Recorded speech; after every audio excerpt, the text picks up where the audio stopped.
کہ آپ صلی اللہ علیہ وسلم نے زور دیا ہے کہ بال بنا کے رکھو اور جوتے صاف رکھو. 2 دن صبر کر لیا، 3 دن دعا مانگ لی. میں نے بہت ہی خوبصورت چیز دیکھی. انسان کو رب تعالیٰ وہی کچھ عطا کرتا ہے جس کی تلاش میں وہ نکلتا ہے. نہ انہوں نے کبھی اپنے علم کا ذکر کیا کہ میرے پاس کوئی علم ہے بھی، اور رب ہے.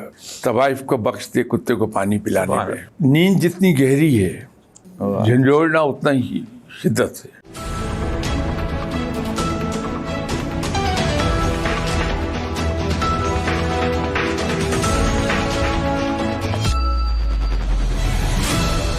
نحمدہ و نصلی علی رسول الکریم. بسم اللہ الرحمن الرحیم. سید الانبیاء صلی اللہ علیہ وآلہ وسلم کا ارشاد ہے، اتقوا فراست المومن انہ ینظر بنور اللہ. مومن کی فراست سے ڈرو، وہ اللہ کے نور سے دیکھ رہا ہوتا ہے. برصغیر پاک و ہند کے ایک بہت بڑے نفسیات دان جو کہ پنجاب یونیورسٹی کے وائس چانسلر اور گورنمنٹ کالج لاہور کے پرنسپل رہے ہیں، ڈاکٹر اجمل، انہوں نے ایک کتاب تحریر کی ہے، اسلام کے نفسی زاویے.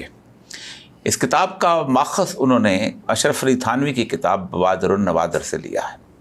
وہ کہتے ہیں کہ یہ جو نفسیاتی معالجہ ہے یہ انسانی تاریخ میں صوفیاء نے شروع کیا تھا، اور یہی وہ لوگ تھے کہ جنہوں نے آج کی موجودہ دور کی سائیکو انالیسس اور اس کے ساتھ ساتھ بیہیویئر موڈیفیکیشن اور اس کے ساتھ کتھارسس، یہ ساری ٹرم جو تھیں، یہ گرچہ کہ آج ٹرمنالوجی آئی ہے، لیکن یہ تسلی، یہ تشفی، یہ لوگوں کو نفسیاتی مسائل سے نکالنا، یہ لوگوں کو حوصلہ دینا، یہ ان لوگوں کا کام تھا.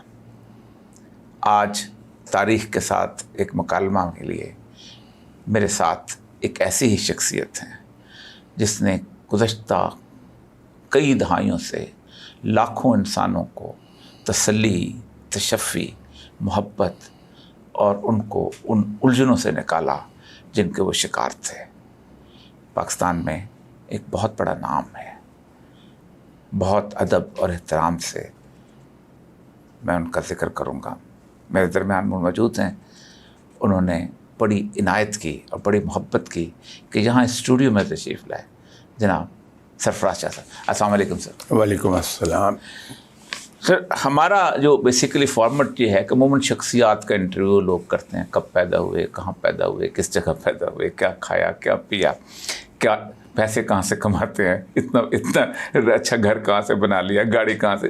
ہمارا یہ بہت، ہم ایک عہد کی بات کرتے ہیں کہ جس عہد میں آپ زندہ تھے. ظاہر بات ہے آپ جیسی شخصیات سے عہد ترتیب پاتا ہے، اور دوسرا یہ ہے کہ عہد آپ پہ اثر انداز بھی ہوتا ہے.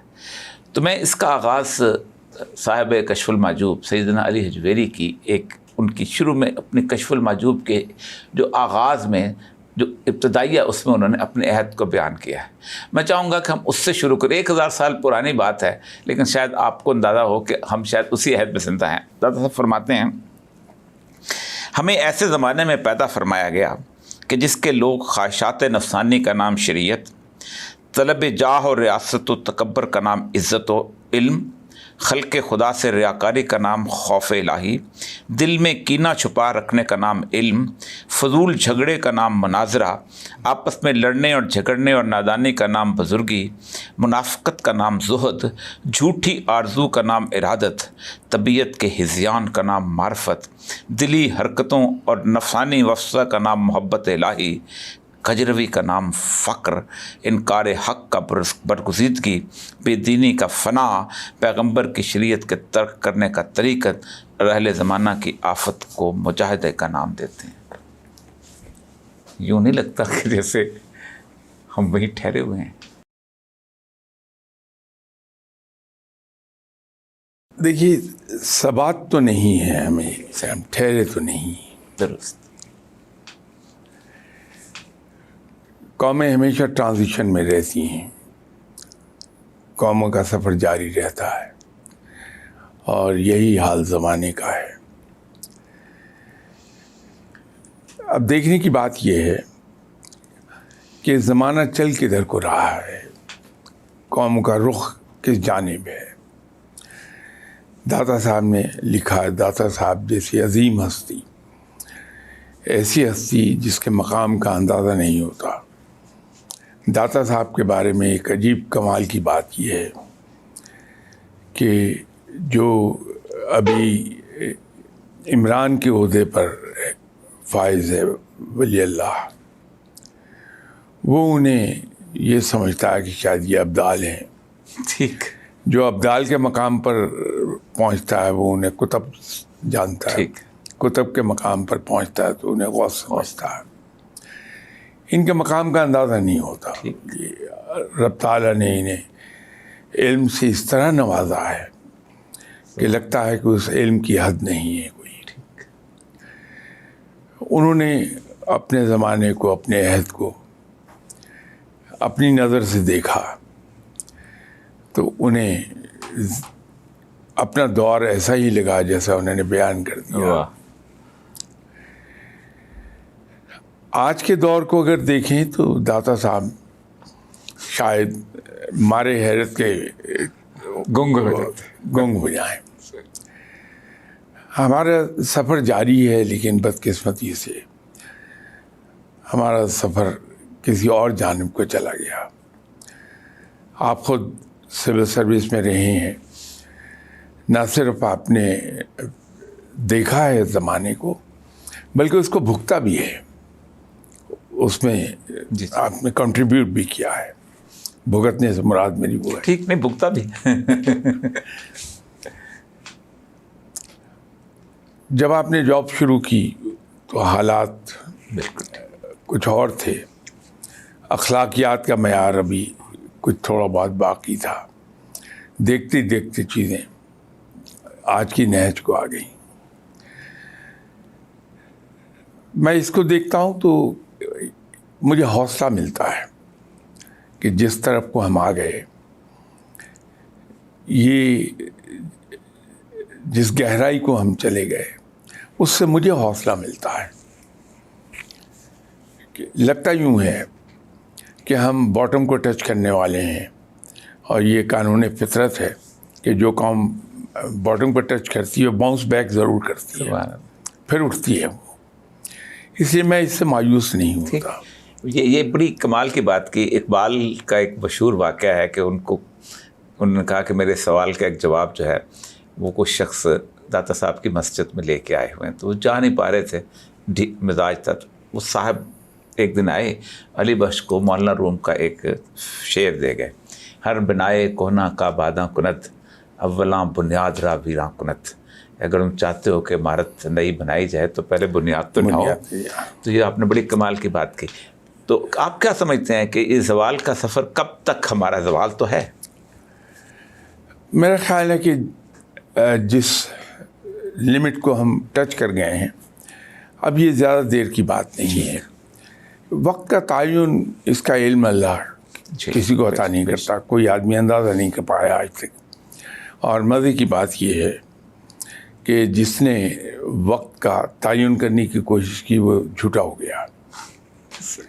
یہ ایک اس لیے وقت کا تعین تو نہیں، لیکن قرائن یہ بتاتے ہیں، آثار یہ ہیں کہ شاید اب ہماری قسمت بدلنے کو ہے. زیادہ عرصہ نہیں ہے، کیونکہ جو ایک اس اندھیرے میں روشنی نظر آتی ہے وہ یہ ہے کہ اب ہمارے اندر ایک احساس پیدا ہوا بے شک کہ ہم سے غلطیاں ہو رہی ہیں. اور جب کسی انسان میں یہ احساس پیدا ہو جائے کہ اس سے غلطی ہو رہی ہے یا وہ غلط ہے تو اپنے آپ کو کریکٹ کر لیتا ہے، پھر اپنے آپ کو درست کرتا ہے. آج سے 10 سال 15 سال پیچھے چلے جائیے تو آپ نے دیکھا ہوگا کہ ہمارے اندر ایک ایسا فخر تھا، وہ ایک تفاخر تھا ہمارا کہ ہم سے اچھا کوئی نہیں. ٹھیک. اور یہ بربادی کا آسان نسخہ ہے.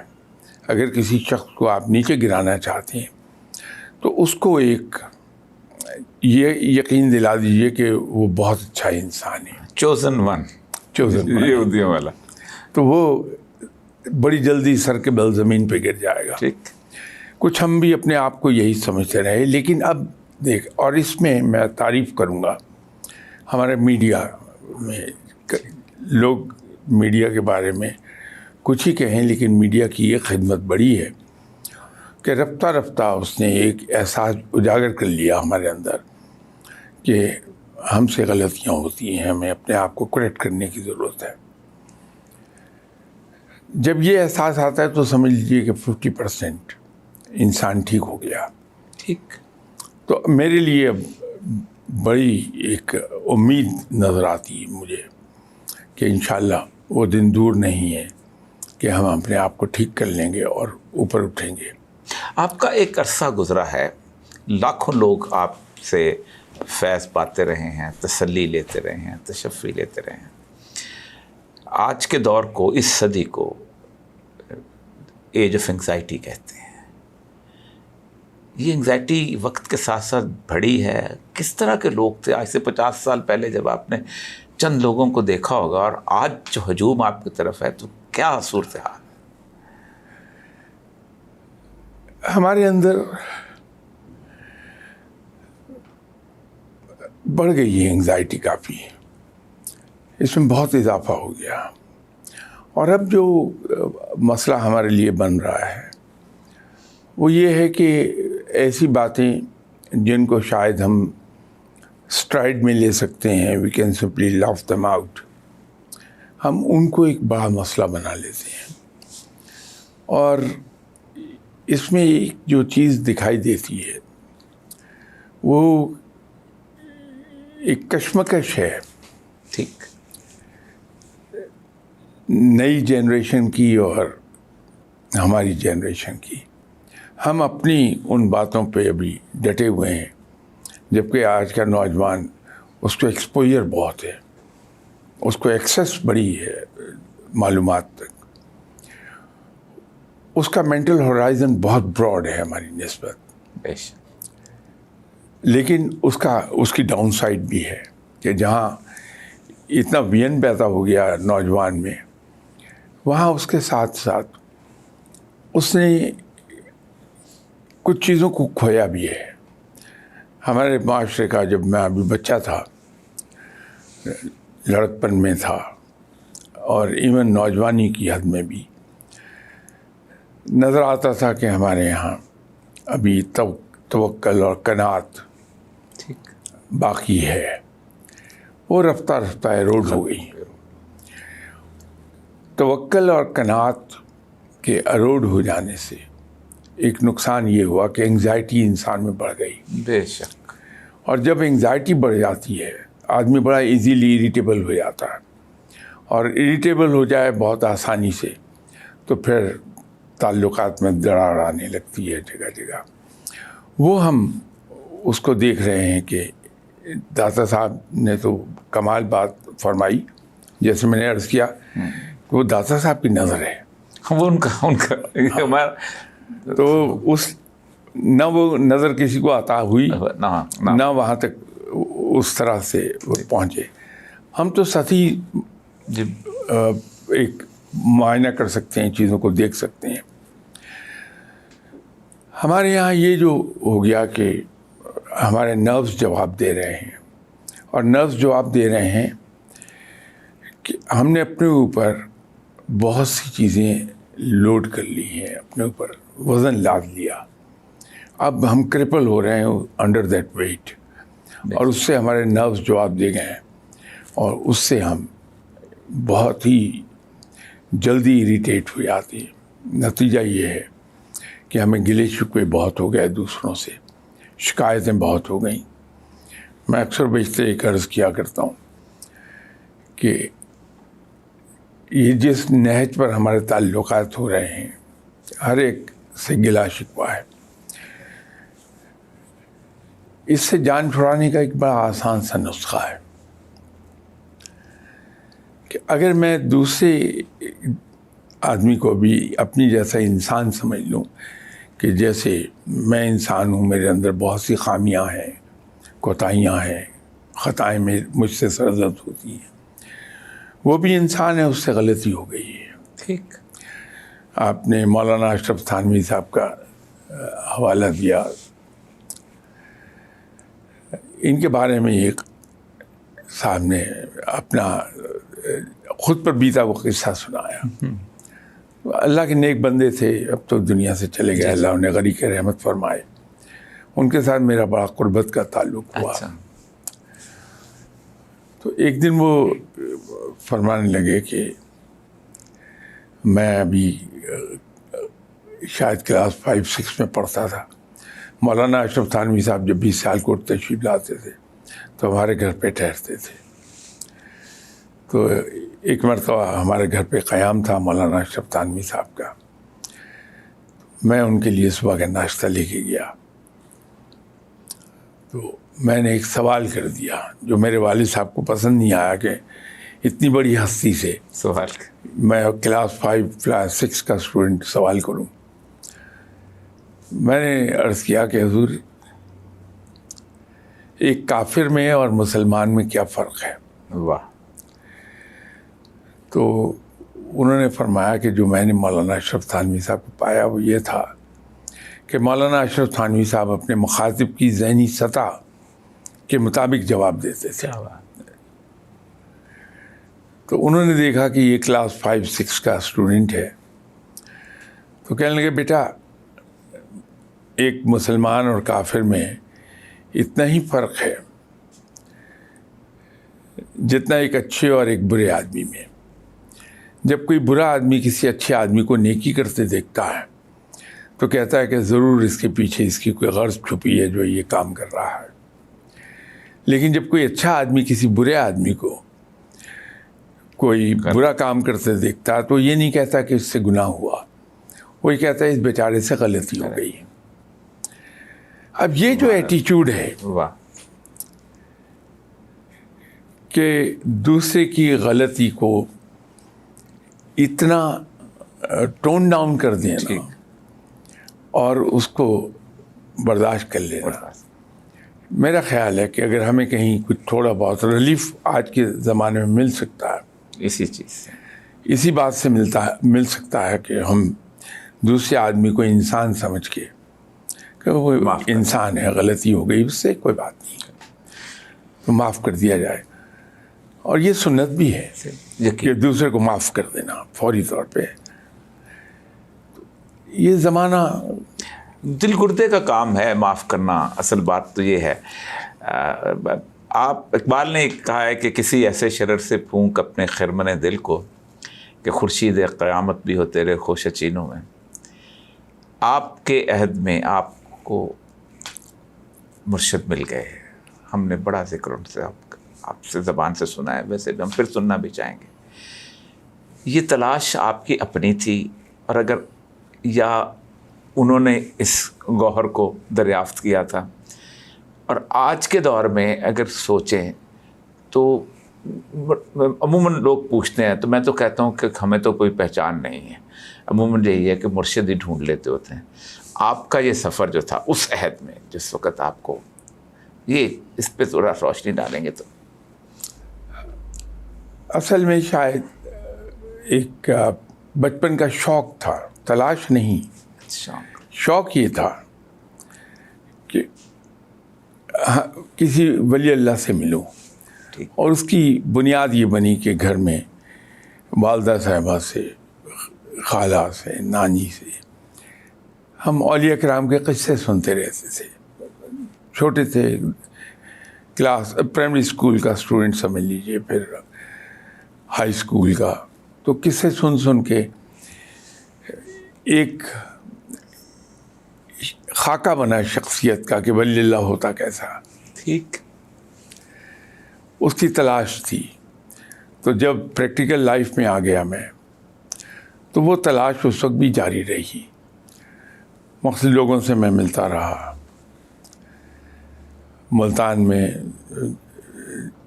بھیج دیا گیا جاب کے سلسلے میں, وہاں بھی کچھ لوگوں سے ملاقات ہوئی. یہاں میرے ایک اسٹوڈنٹ لائف کے کولیگ تھے, لاہور میں تھا, کیولر گراؤنڈ میں رہائش تھی میری, وہ بھی میرے تھوڑے فاصلے پہ ہی رہتے تھے. تو ایک دن وہ مجھے کہنے لگے کہ تمہیں بڑی تلاش رہتی ہے, شوق ہے تمہیں ملنے کا, مجھے ایک ولی اللہ مل گئے تو ملو گے؟ تو میں نے کمال ہے, یہ پوچھنے کی بات ہے. کہنے لگے چلیے میں ان سے اجازت لے لوں, پھر میں ملاتا ہوں. اگلے دن کہنے لگے وہ بلا رہے ہیں آپ کو, چلے جائیے. گئے، ان کی شخصیت کو دیکھا تو وہ اس خاکے سے مختلف تھی جو میرے ذہن میں ایک ولی اللہ کا تھا. وہاں کوئی کسی قسم کے نہ تصوف کی گفتگو تھی، نہ کوئی معرفت کا ذکر تھا. گئے، انہوں نے کہا کہ آؤ میاں بیٹھو. کوئی 5.5 فٹ بائی 3.25 فٹ کا وہ کمرہ تھا جس میں تھے. کہ آؤ میاں بیٹھو. امبالے کے تھے، اردو اسپیکنگ، تو اسی لہجے میں بات کرتے رہے. کیسے ہو؟ ٹھیک ہے. وہیں اندر ہیٹر رکھا تھا، اس پہ چائے بنائی اور مجھے ایک کپ دے دیا. یہ ان سے ملاقات ہو گئی. اگلی بار ملے تو کہنے لگے کہ کوئی کام ہے تو بتاؤ. تو میں نے کہا جی نہیں، کام تو کوئی نہیں، میں تو صرف ملنا چاہ رہا تھا. لیکن جو وہاں ایک ایسا انداز تھا کہ یہ پرواہ نہیں ہے کہ میرے پاس آنے والا کوئی خانچہ فروش ہے یا میرے پاس آ کے بیٹھنے والا کوئی وزیر ہے. اس انداز میں ان کی ایک عجیب سی وہ چیز تھی کہ پوچھنا نہیں کہ ہو کون تم. ٹھیک. چائے وائے پلائی اور پھر خود ہی کہنے لگے کہ تم ایک کام کر لو، وضو کرتے ہوئے یہ پڑھ لیا کرو. اچھا. تو تلقین یہ کر دی کہ دعا نہ مانگنا، اس کے بعد نماز کے بعد دعا مانگ لینا. ٹھیک. اب وہ مغربی تعلیم ٹکنے نہیں دیتی آدمی کو. تو غلبہ تھا مغربی تعلیم کا بہت. ٹھیک. اوپر سے ریکنسائل بھی نہیں ہو سکتا والدہ کا، وہ امیج بالکل مختلف. جی. تو ہوا یہ کہ میں نے 2 دن صبر کر لیا، 3 دن دعا مانگ لی وضو کر کے. تو میں نے بہت ہی خوبصورت چیز دیکھی. تو اس کا ذکر کر دیا تو انہوں نے کہا اب یہاں کیا لینے آؤ، چلو نکلو یہاں سے، جاؤ. تو یوں ان سے میری ملاقات ہو گئی. لیکن بعد میں پتہ یہ چلا کہ وہ شاید علم کے زیادہ ہونے کی وجہ سے تھا کہ نہ تو وہ اپنی ذات کے بارے میں ذکر پسند فرماتے تھے، نہ خود اپنی کسی کشف و کرامات کا ذکر کیا کبھی، نہ انہوں نے کبھی اپنے علم کا ذکر کیا کہ میرے پاس کوئی علم ہے بھی روٹین میں. لیکن کمال یہ دیکھا کہ جس کو بھی انہوں نے کہا کہ یہ تم پڑھ لیا کرو، اس کے ساتھ تربیت ضرور کرتے تھے. وہ یہ ختم ہو گیا یہ بات. جی جی. مطلب کیسے کرتے تھے، یہ بہت اہم ہے کیونکہ عموماً ہوتا ہے کہ پڑھنے کے بعد پیچھے ہٹ جاتا ہے. جو جی جی. میں جاب میں تھا، جیسے آج بھی ہوں، تو لنچ ٹائم میں ایسے ہی میرا دل چاہا کہ میں آج شاہ صاحب کی خدمت میں حاضر ہوں. تو لنچ ٹائم اویل کیا میں چلا گیا. وہاں ان کے خادم بیٹھے تھے، مجید بھائی. سردیاں تھیں تو میرے سامنے وہ شاہ صاحب سے فرمانے لگے کہ اگر آپ اجازت دیں تو میں یہ کوٹ خرید لوں. ریڑھی پر پرانے کوٹ بک رہے تھے، 100 روپے کا تھا. تو مجھے اچھا نہیں لگا کہ پرانا کوٹ خرید لیں. تو میں نے ان سے کہا کہ مجید صاحب آپ یہ نہ لیجیے کوٹ، میں شام کو آؤں گا تو آپ کو ایک نیا کوٹ پیش کر دوں گا. میرے پاس اسکاٹش اسٹریٹ کا کوٹ ہے جو ابھی سلوایا میں نے، تو گرم بھی ہے. وہ کہنے لگے ٹھیک ہے. میں آفس سے لیٹ اٹھتا تھا، گھر جاتا تھا، کھانا وانا کھا کے بچوں سے گپ شپ مار کے پھر جاتا تھا شاہ صاحب کے پاس. لیٹ ہو جاتا تھا سردیاں تھیں، اور میں ان کے پاس جو 9 ساڑھے 9 بجے رات کو پہنچا تو جاتے ہی میں نے کوٹ پیش کر دیا. تو میں نے دیکھا کہ شاہ صاحب کچھ زیادہ خوشگوار اس میں نہیں ہے. کہنے لگے میاں آج تم نے ایک بڑی وعدہ خلافی کی. تو میں نظر دوڑائی کہ کہاں پر میں نے آج وعدہ خلافی کی تھی. تو میں نے کہا نہیں حضور ایسی بات تو نہیں. کہ نہیں تم کہہ گئے تھے کہ تم مجید کو شام کو کوٹ لا دو گے. تو میں نے کہا میں لے آیا. تو کہنے لگے لیکن یہ شام نہیں رات ہے، تم نے شام کہا تھا. تو میں نے کہا جناب میں تو روٹین میں آتا ہی اسی وقت ہوں. تو میری مراد یہ تھی کہ جب میں آؤں گا، اور ہم لوگ انگریزی میں اس ٹائم کو شام ہی کہتے ہیں، لیٹ ان دا ایوننگ. کہنے لگے پھر تمہیں یہ کہنا چاہیے تھا کہ رات کو جب میں آؤں گا تو میں لے آؤں گا، اس کا خیال رکھو. واہ. الفاظ پھنسا دیتے ہیں آدمی کو. واہ.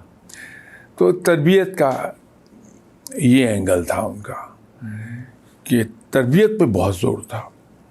لیکن ایسا کبھی نہیں ہوا کہ بیٹھے ہوئے انہوں نے کوئی کشف و کرامات اور ایسی چیزوں کا ذکر کیا ہو. لیکن جب آپ کسی کے پاس بیٹھتے ہیں لمبا عرصہ تو بہت سی چیزیں آپ کو خود محسوس ہو جاتی ہیں. تو ہم نے پھر وہاں بہت سی چیزیں دیکھی. تو آہستہ آہستہ پتہ چلا. تربیت سے ذکر آیا آپ کے دور میں، ہر بات ہے آپ نے ایک گھر میں تربیت پائی ہوگی، جیسے آپ نے والدہ کا ذکر کیا ہے. رسول اللہ صلی اللہ علیہ وسلم کی جو حدیث ہے آپ کی کہ کلکم راعٍ کلکم مسئول عن رعیتہ، ہر کوئی ایک گلہبان ہے، اس سے بھیڑوں کے بارے میں پوچھا. تو فرمایا والدہ جو ہے وہ اس کی بھیڑیں اس کی اولاد ہیں. بے شک. تو آپ نے اپنی والدہ کا ذکر کیا. اس زمانے کی والدہ کا تصور، آپ کے عہد کی والدہ کا کیا تھا جو آپ نے اپنی والدہ میں دیکھا؟ تعلیم اس زمانے میں جو والدہ کی جنریشن میں واجبی ہوتی تھی کہ وہ خط لکھ لیں، اردو لکھ پڑھ لیں. یہی میری والدہ کی تعلیم کا لیول تھا. لیکن ایک حیران کن چیز تھی کہ تربیت کرنے میں بہت ہی سخت تھی. اور تربیت کس طرح کی تھی؟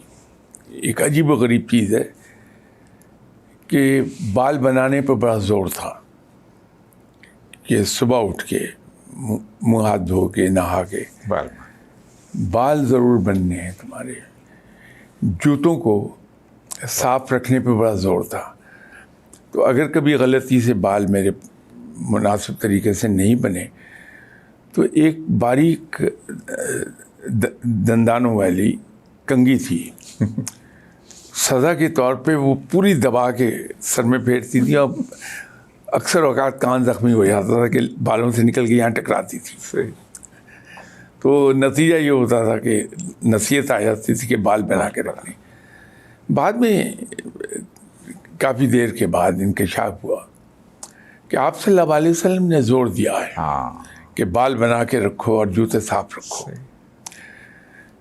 اسی طرح نوالہ اگر کبھی ہم نے بچپنا ہے اسکول میں پڑھتے ہیں، نوالہ بڑا لے لیا اور نوالہ کھاتے ہوئے گال ابھر آئی تو یہیں تھپڑ پڑتا تھا.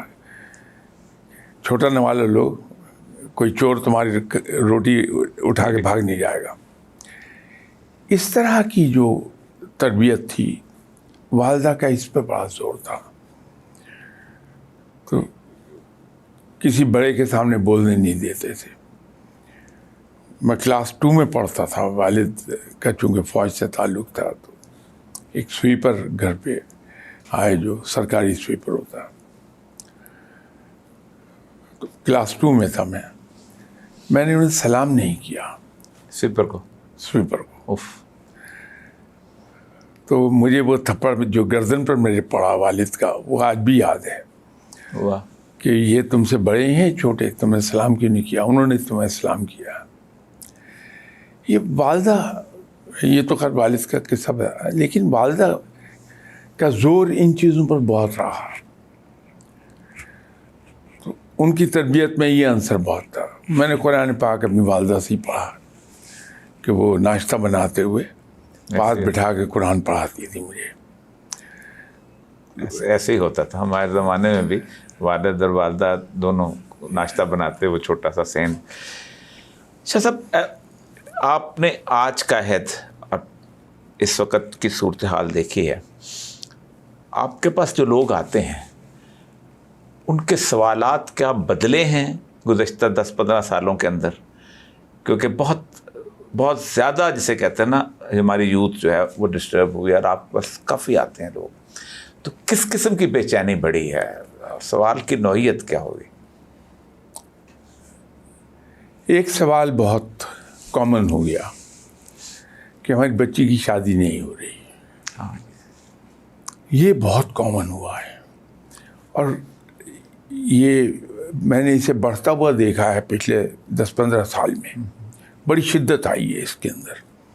اب تقریباً ہر جو کپل آئے گا اس کی زبان پر یہی سوال ہوتا ہے ٹھیک، کہ ہماری بچی کی عمر اتنی ہو گئی، اس کی شادی نہیں ہو رہی۔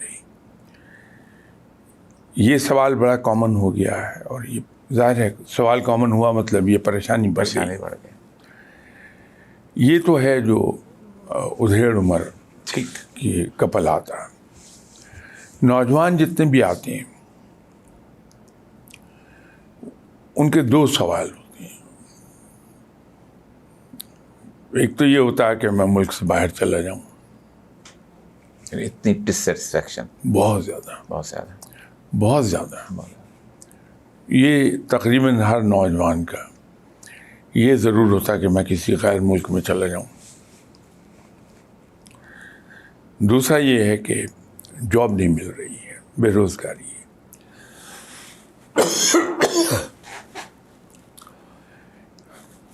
خواتین جو زیادہ عمر کی نہیں ہیں ان کا ایک مسئلہ جو بڑھ گیا ہے، بہت دیکھتے دیکھتے بڑھا ہے، کہ میرے ہسبینڈ دوسری خاتون میں انٹرسٹڈ ہیں۔ جی، انفیڈیلٹی اور بے وفائی کا جو عالم ہے۔ لیکن میں نے یہ دیکھا کہ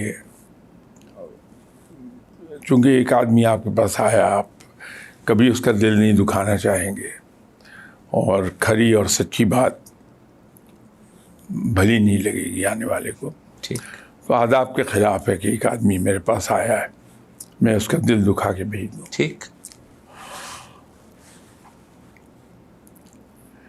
ہوتا یہ ہے کہ جیسے میں نے شروع میں ایک بات عرض کی کہ ہم سب کے نروز جواب دیے ہوئے ہیں، بے شک، تو ایک ان یوزول ورڈ پنجابی کا سہار ختم ہو گئی ہمارے اندر۔ بالکل ٹھیک، ہاں، برداشت نہیں۔ برداشت نہیں رہی۔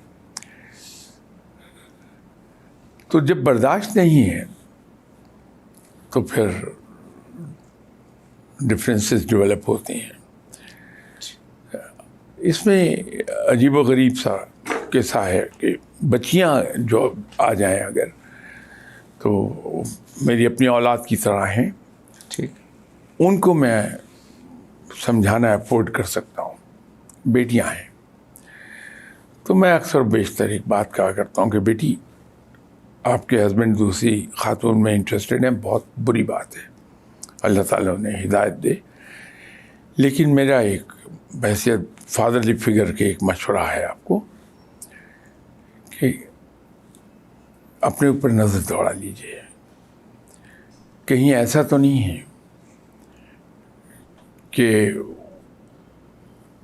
اس کو آپ سے سکون نہیں مل رہا۔ تو میں نے دیکھا کہ اکثر معاملات میں معاملات سیٹل ہو گئے، اکثر کیسز میں معاملات سیٹل ہو گئے۔ تو یہ معاشرے میں یہ 3 چیزیں بہت بڑھ گئی ہیں۔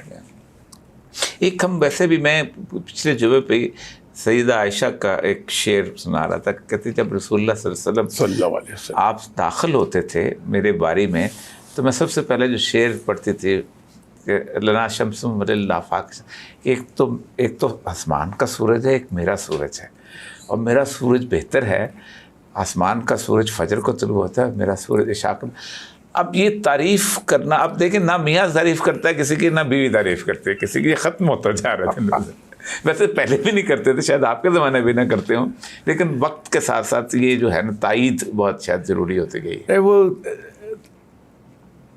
ہمارے زمانے میں یا والدین کو جو دیکھا، تعریف تو بالکل نہیں کرتے تھے ایک دوسرے کی، لیکن گزارا بہت مزے کا ہوتا تھا. لیکن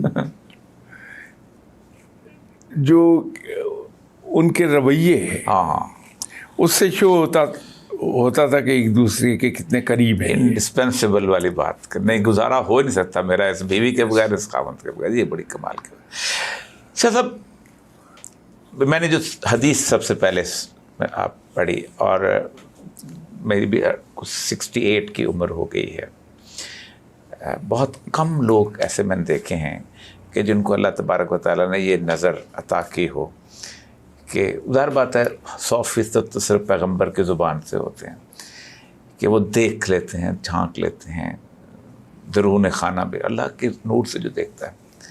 تو یہ کوئی عطا ہے یا کوئی آپ اکثر اوقات آپ جو ہے ایک نظر دراتے ہیں، کیا چیز ہے یہ، یا کوئی اندر سے کوئی کیفیت ہے جو کہ ریاضت ہے؟ اصل میں رب تعالیٰ کب کس سے کس بات پہ راضی ہو جائے، خوش ہو جائے، کسی کو کچھ پتہ نہیں ہے. اور رب ہے، بالکل ٹھیک، بہت ہی مہربان ہے. طوائف کو بخش دے کتے کو پانی پلانے پہ. سبحان بغیم من البغایا، طوائفوں میں سے بھی بہت بڑی طوائف. اللہ اکبر. تو جب ہم اس کو پکارتے ہیں، اور پکارتے بھی اس طرح سے ہیں کہ جب آدمی دکھی ہوتا ہے تو پھر رب کے علاوہ اس کو کوئی دکھائی نہیں دیتا، وہ سیدھا رب کے پاس پناہ کے لیے جاتا ہے. اس وقت جو وہ پکارتا ہے اس کو، وہ عام طور پر رائے گاہ نہیں جاتی ہے. ٹھیک. تو جب رب کسی سے راضی ہوتا ہے تو اس کو دین کی سمجھ عطا فرماتا ہے. جس کو دین کی سمجھ عطا ہوتی ہے اس کو علم ملتا ہے، اور جس کو علم ملتا ہے اس کو عقل مل جاتی ہے، اور ایسنس آف وزڈم خود رب ہے. ٹھیک. یہ تو حکمت. تو علم دو طریقے سے آدمی کو مل سکتا ہے. ایک جس کو علم کسبی کہتے ہیں، ٹھیک، کہ کسب کے ذریعے سے آپ نے علم حاصل کیا ہے. ایک ہے عطا، علم لدنی جس کو. اچھا، عطا جو ہے بقول میرے مرشد صاحب کے کہ عطا پائیدار نہیں ہے. اچھا. عطا کا یہ ہے کہ بالکل ایسا ہے کہ آپ مجھے ایک سرٹن اماؤنٹ دے دیں کہ یہ لیجیے شاہ صاحب آپ، میں اس کو خرچ کروں گا، ایک دن وہ ختم ہو جائے گی. ٹھیک. وہ آپ کی عطا ہے جو آپ نے مجھے ٹھیک دے دیا. تو علم کی عطا میں بھی یہی ہے کہ علم کی عطا آہستہ آہستہ ختم ہو جاتی ہے. لیکن جو علم آپ اپنی محنت سے کماتے ہیں کہ رب راضی ہو گیا آپ کی عبادت سے یا کسی اور حرکت سے، تو وہ جو عطا ہوتی ہے رب کی طرف سے وہ پرپیچول ہے. ٹھیک. وہ ملتا ہی رہتا ہے اور ختم نہیں ہونے پاتا. تو جس کو اللہ تعالیٰ عطا کر دے، اس میں کوئی رب کی عطا کے سامنے تو نہ کوئی یہ پہچان ہے کوئی نیک ہے یا بد ہے، اس کو رشک کیا جا سکتا ہے اور کچھ نہیں. تو بڑی شاہ صاحب، ایک طویل عرصے سے کم از کم 50-60 سال سے ایک نیریٹو ہے پاکستان کے حوالے سے کہ اللہ تبارک و تعالیٰ کے نشانیوں میں سے ایک نشانی ہے.